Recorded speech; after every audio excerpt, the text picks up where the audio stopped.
Dalam Bapa dan Putra dan Roh Kudus. Amin. Allah yang penuh kasih, puji syukur kami aturkan kepadamu ya Bapa. Kami boleh menghidupi hari ini. Kami boleh masih diberi kesempatan untuk menghayati iman kami kepadamu. Bantu kami untuk selalu memilih yang baik, yang benar, yang mulia di atas segala sesuatu. Terpujilah namamu kini dan sepanjang segala masa. Amin.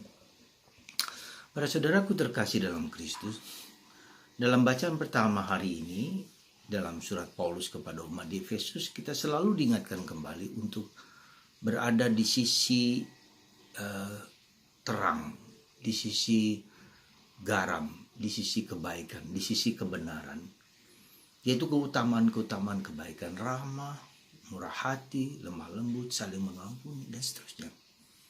Ya, dan diingatkan juga supaya kita tidak terperangkap kepada gelap, kepada kesembronoan, kepada kata-kata yang tidak baik. Orang seringkali mengira bahwa dengan kata-kata, dengan tulisan yang tidak baik, dengan umpatan hoax dan segala macam itu ungkapan negativisme, ya, yang negatif, dan itu akan merusak diri kita sendiri. Sekali lagi, kegelapan itu akan merusak diri kita sendiri, tetapi juga merusak orang-orang di sekitar kita, entah suami, entah istri, entah anak, entah siapapun. Ya, jadi kita selalu diingatkan untuk memilih yang terang ini, yang baik ini, yang positif ini. Dan itu merupakan suatu hukum alam yang harus kita perhatikan, dan itu menjadi adalah hukum alam yang kita sebut dengan suara hati. Jadi lakukan yang baik, hindari yang jahat. Sekali lagi, lakukan yang baik, hindari yang jahat. Kalau kita melakukan yang baik, hidup kita, tubuh kita, raga kita, pikiran kita, mulut kita, hati kita, dan perasaan kita baik, mulia, jujur, benar, itu akan membuat kita menjadi tenang, damai, tentram. Ya, tapi kalau kita memilih yang sebelah sini, yang bagian negatif, ya, gelap, maka itu akan membuat kecemasan, ketakutan, kegelisahan, ya, bahkan merusak diri sendiri, dan itu akan merusak juga orang lain, ya, keturunan kita atau siapa saja di sekitar kita. Nah, jadi ini selalu merupakan suatu kembali lagi kepada anugerah yang Tuhan berikan kepada kita, itu kebebasan untuk memilih yang baik atau yang jahat. Ini harus kita sadari sejak awal, karena itulah kita bisa life is choice. Ya, hidup adalah pilihan. Ya, pilihan kemana? Pilihan yang baik atau pilihan yang tidak baik. Jadi disitulah kita bisa melihat life is choice, life pilihan. Kalau kita memilih bahagia, pilihlah bahagia. Kalau kita memilih iman, harapan, dan kasih, kita memilih keberanian, memilih kedamaian, ketentraman, itu pilihan. Milih sukses atau tidak sukses. Bahagia itu bahagia itu pilihan. Anda mau milih yang mana? Memilih bahagia, pilihlah bahagia. Meskipun kita tahu ada banyak tantangan, ada banyak kegelisahan, ada banyak kecemasan yang selalu menghambat kita. Tapi selalu I choose, I am memilih, I decide to be happy. Ya. Nah, ini menjadi suatu pegangan kita dalam hidup kita. Ya, tidak bisa tidak. Nah, hari ini juga kita bisa melakukan bagaimana Yesus. Orang yang 18 tahun ya, dikuasai oleh iblis. Anda bayangkan, iblis itu tadi bisa memasuk dalam diri kita dalam bentuk kekurangan-kekurangan kita tadi. Kalau kita biasa omong kotor, omong jorok, omong jelek, itu iblis bisa masuk.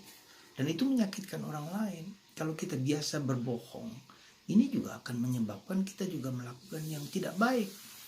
Ya, nah, kita bisa melihat ini bagaimana Yesus membebaskan orang yang sudah dibelenggu oleh kekuatan iblis selama 18 tahun. Anda bayangkan. Jadi Yesus tidak bertanya lagi kepada orang wanita yang 18 tahun itu, langsung kamu bebas. Ya, kamu bebas dari kuasa kegelapan ini. Dan Yesus menumpangkan tangan kepada wanita itu. Dan wanita itu dibebaskan dari belenggu kuasa kegelapan. Nah, bagaimana kuasa kegelapan itu masuk dalam diri kita? Ada satu kemungkinan. Kuasa kegelapan itu masuk dalam diri kita lewat kelemahan-kelemahan dan keterbatasan-keterbatasan kita. Misalnya, saya biasa omong kotor. saya biasa omong tidak baik, dan itu bisa masuk. Jadi si iblis itu bisa masuk mempengaruhi pikiran perasaan kita dari omongan ini, berarti pikiran kita juga buruk, hati kita juga buruk. Nah itulah lalu kebiasaan itu menumpuk dan menumpuk, akhirnya melakukan suatu tindakan yang tanpa sadar kita melakukan yang tidak baik. Begitulah cara kerja hidup kita, saudaraku terkasih. Jadi hidup itu pilihan. Sekali lagi saya minta kepada Anda, saya ajak Anda untuk mulai dulu ya, kata-kata kita. Apakah kata-kata kita baik? Apakah pikiran kita baik? Apakah hati kita baik? Nah, kita pilih itu. Nah, kita pilih itu meski tidak mudah. Tetapi pilihan untuk berbuat baik, indah, mulia, yang luhur, yang perkasa, yang encouraging, yang encouraging, yang menyemangati, daripada yang discouraging, yang turun. Ya. Jadi saudaraku terkasih dalam Kristus, mari kita berada dalam kerajaan Allah, kerajaan kebaikan, kerajaan kemuliaan. Ini kerajaan Allah, Allah yang membimbing, Allah yang menuntun, Roh Kudus yang membawa kita untuk dekat dengan Tuhan. Itulah saudaraku terkasih. Semoga kita semua sadar bagaimana kita harus memilih yang baik di atas segala sesuatu. Ya. Semoga Anda dan saya dan kita semua digerakkan untuk selalu memilih yang baik di atas segala sesuatu.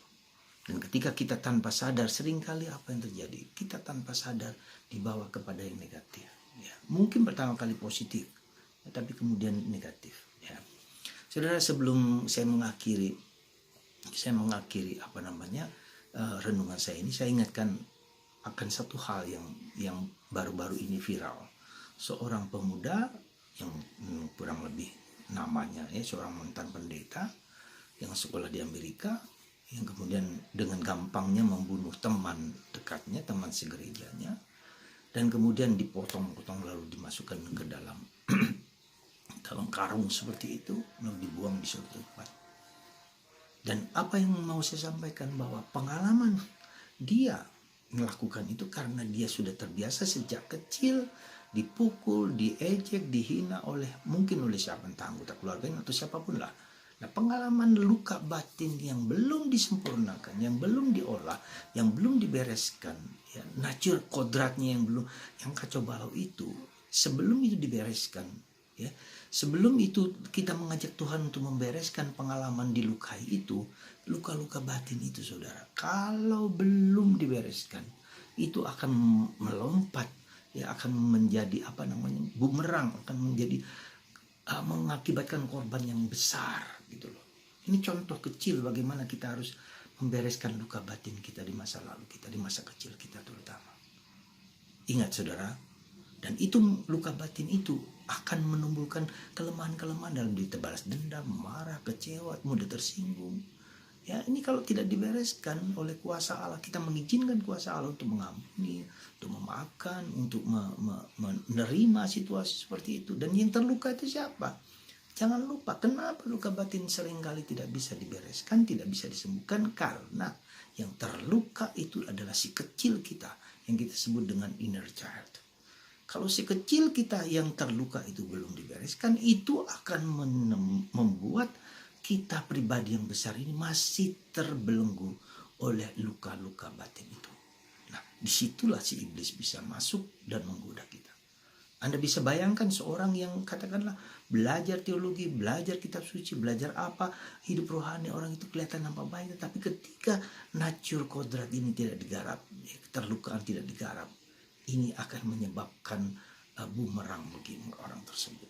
Ya, semoga Anda, yes, kita semua punya luka batin. Ya, persembahkan, olahlah. Kalau Anda butuh orang teman yang bisa membantu, dibantu siapa, supaya kita bisa membereskan si kecil kita, biar bisa membereskan si inner child kita, si kecil kita itu, dan kita disembuhkan. Maka Yesus mengatakan, mengapa Yesus mengatakan, kalau kamu tidak menjadi seperti anak kecil, kamu tidak akan diselamatkan. Ya. Si kecil itu siapa? Bukan orang lain, tapi diri kita, si kecil kita yang dibebaskan, disembuhkan oleh Yesus. Dan itulah yang akan menyebabkan kita menjadi manusia pribadi yang sungguh-sungguh matang, sungguh dewasa. Tidak lagi dikuasai oleh si kecil kita yang terluka. Saya hanya mengingatkan hal tersebut supaya kita sadar bahwa luka-luka kita sekarang, yang sekarang ini kita jalani, yang dosa-dosa juga yang terjadi pada sekarang ini seringkali berasal dari luka batin masa kecil kita. Tuhan memberkati Anda dan semoga Anda dibersihkan di luka-luka batin, dibersihkan, disucikan dan menjadi pribadi yang matang dan dewasa.